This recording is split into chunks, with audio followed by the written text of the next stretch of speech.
kita langsung ke kamar.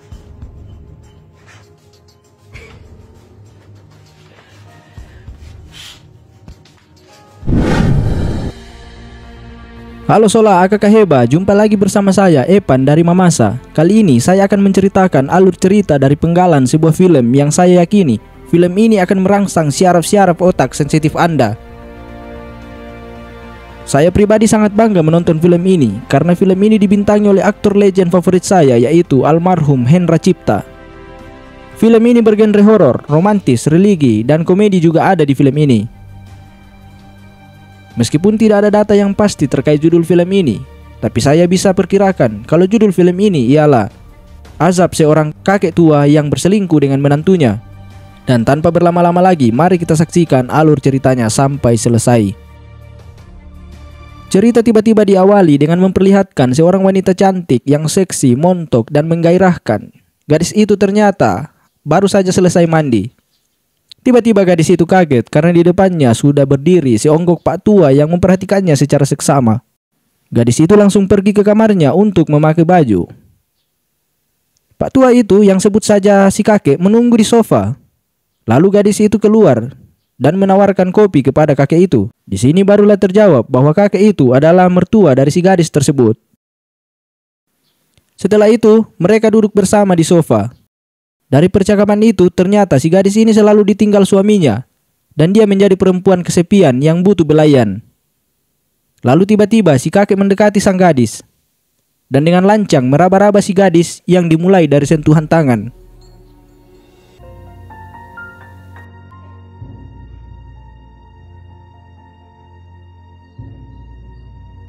Setelah puas bersentuhan, kemudian mereka beranjak ke kamar tidur.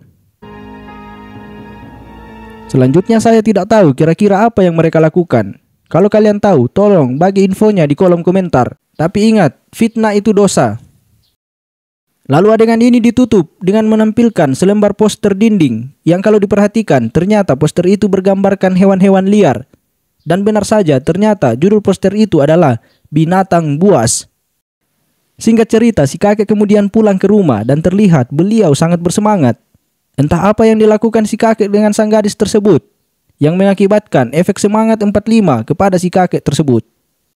Kita juga akan diperlihatkan kepada istri si kakek yang sebut saja dia nenek. Ternyata si nenek ini baru saja melakukan operasi sehingga si nenek bisa dikatakan masih sakit dan tidak bisa melakukan pekerjaan yang berat-berat yang bisa mengeluarkan keringat, apalagi pekerjaan yang bisa membuat jantung si nenek berdebar-debar. Ini gimana sih? Kan nggak boleh makan berat-berat kata dokter. Nanti dikumat lagi loh. Singkat cerita, malam pun tiba. Terlihat sang kakek sedang tertidur dengan si nenek.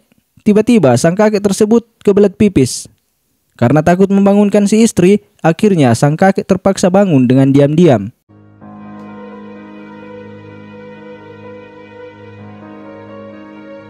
Di tempat lain terlihat si gadis sedang merapikan meja di rumahnya. Kemudian tiba-tiba terdengar suara ketukan pintu. Pas dibuka, ternyata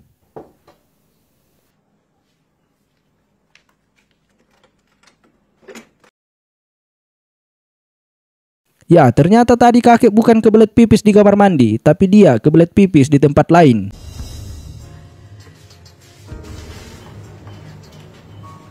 Kenapa? Kamu masih malu? Kita langsung ke kamar.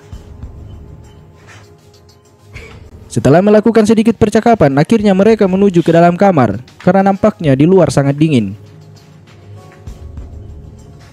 Singkat cerita, pada keesokan harinya, si kakek terlihat sedang lari pagi dengan semangatnya. Ternyata si kakek begitu bersemangat karena pagi itu si kakek akan menemui lagi si gadis cantik itu. Seperti biasa mereka melakukan hal yang terpuji. Hal itu ditandai dengan si kakek yang membiarkan si gadis duduk di pangkuannya. Padahal kita tahu bahwa masih banyak kursi yang kosong di meja itu. Benar-benar baik si kakek ini. Saat lagi asik ngobrol, tiba-tiba muncullah seorang pria yang ternyata merupakan suami dari sang gadis alias anak kandung dari si kakek itu. Karena mereka adalah satu keluarga, yaitu anak, bapak, dan menantu, maka mereka kemudian makan bersama dengan penuh kebahagiaan. Singkat cerita, pada keesokan harinya terlihat sang kakek masih tertidur, berbeda dengan hari-hari biasanya. Saat ini si kakek terlihat lemah dan tidak bersemangat. Ya udah, Kalau Bapak butuh apa-apa, panggil aja si Ciro, ya.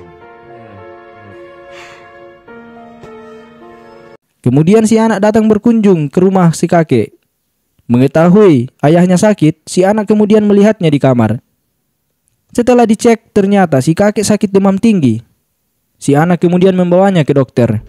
Bu, tolong siap-siap ya Bu ya. Saya ngasih tahu Wulan sebentar. Sebentar Bu ya. Iya. Temenin ya. Sebentar. Assalamualaikum. Waalaikumsalam. Iya, panas, Pak.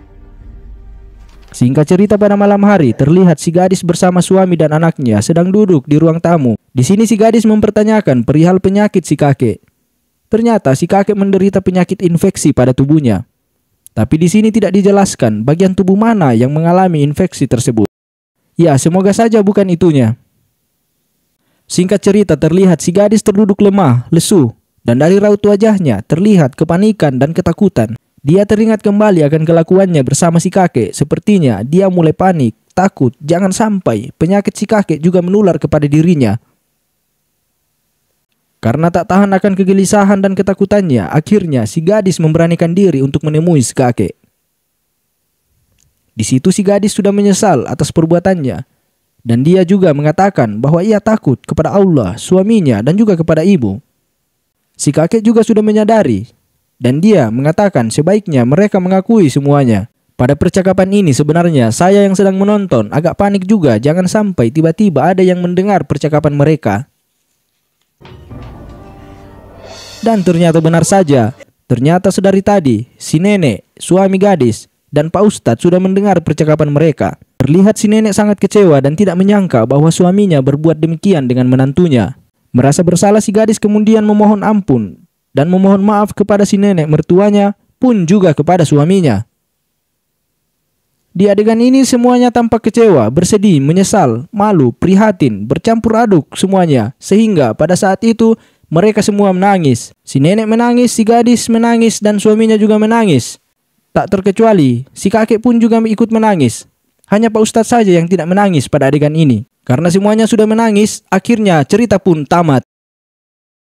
Sebelum tamat ternyata kita masih diperlihatkan bahwa sang kakek akhirnya meninggal dunia.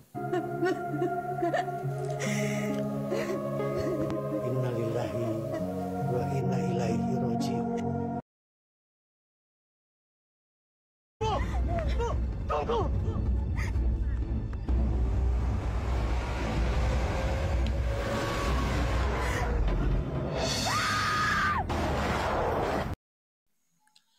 Ya, toko tapu boleh ai. Pak Kamasena Dewata. Luput to mangedit.